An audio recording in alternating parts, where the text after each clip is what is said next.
Hi, I'm Ruth Catlow. I'm the Co-Director of Furtherfield Gallery here in the middle of Finsbury Park, and I'd like to welcome you to an exhibition by Alison Ballard called Offline is the New Luxury. Come with me. You'll notice at the entrance to the gallery we have a sign that says, "Attention, live video recording is taking place in this gallery and being live streamed on YouTube."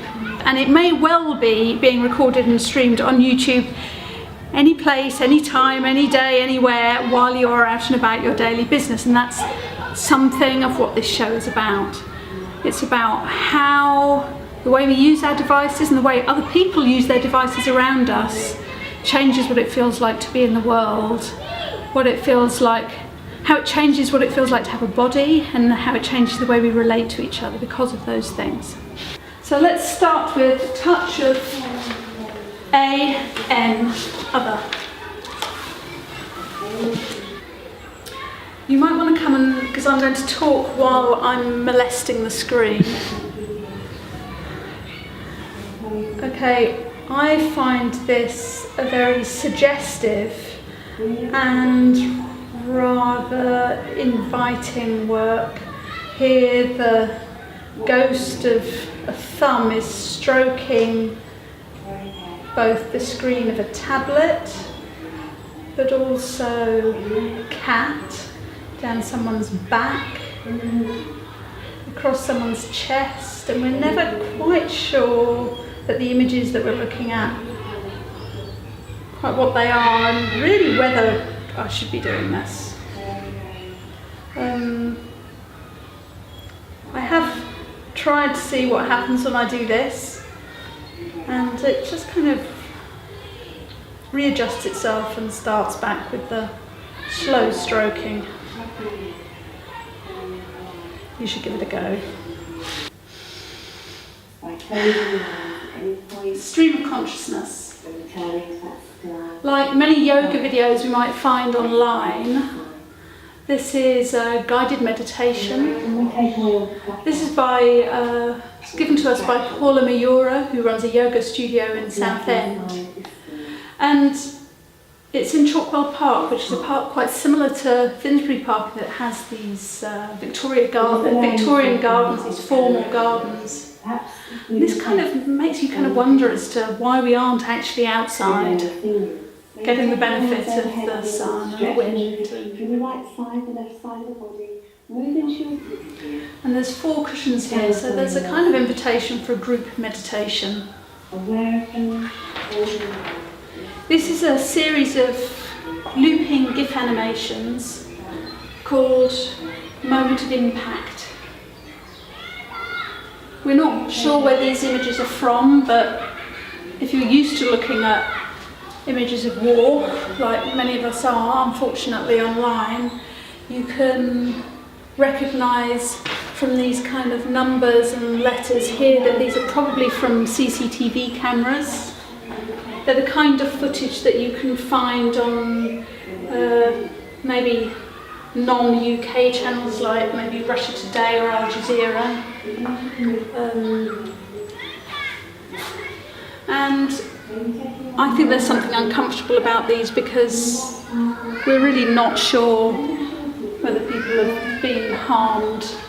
We don't know what we're looking at here. There's a lot we can't see, but we are faced with this kind of imagery on a day-to-day basis, and it takes its toll. And this might be one reason why offline is the new luxury.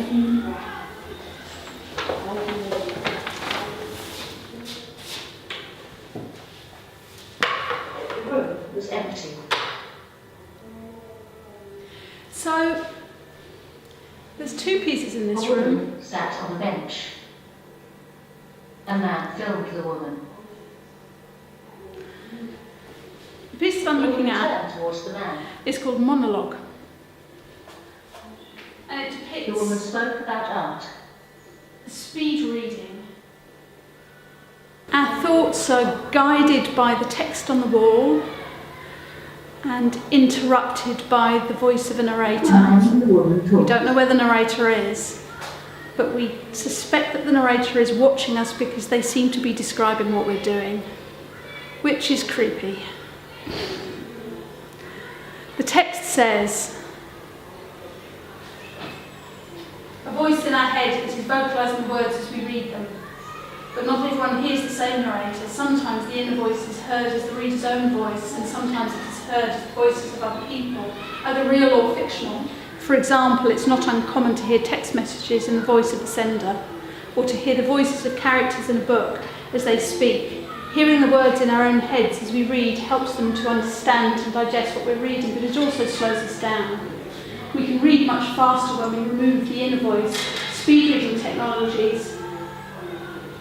Okay, so I can't read at that speed. This is a speed reading technology, which means that they're designed to help you consume text fast, to get the knowledge fast, but possibly, and I think this is what Ali is interested in, it prevents us from reflecting on the thing we're reading and thinking about the thing that we're reading. And people who write about how politics gets done, like Hannah Arendt, for instance, have identified our relationship with the inner voice as a kind of critical experience in helping us to develop ethics and conscience. So I think there's something very interesting here. And then we have this other layer of the narrator. It's again in relation to conscience. I think this is really interesting. It's the kind of we are being watched. It's the overview, it's the panopticon. The narrator is present is the name of the wider room. The beard walked around the room. The narrator's got a sense of humour. The man with the camera had a headache. The woman waved her arm. So The woman held her glasses. Thought about what she was going to have for dinner.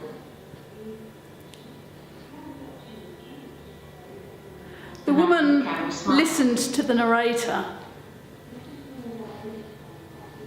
He moved closer. The woman turned to the man. We remember that Marina Abramovich, the artist, is present, in which she sat and invited people to come and sit directly opposite her and experience what it was like to be in the presence of the artist. So this piece is really about presence. The woman watched the video. The woman again thought of dinner.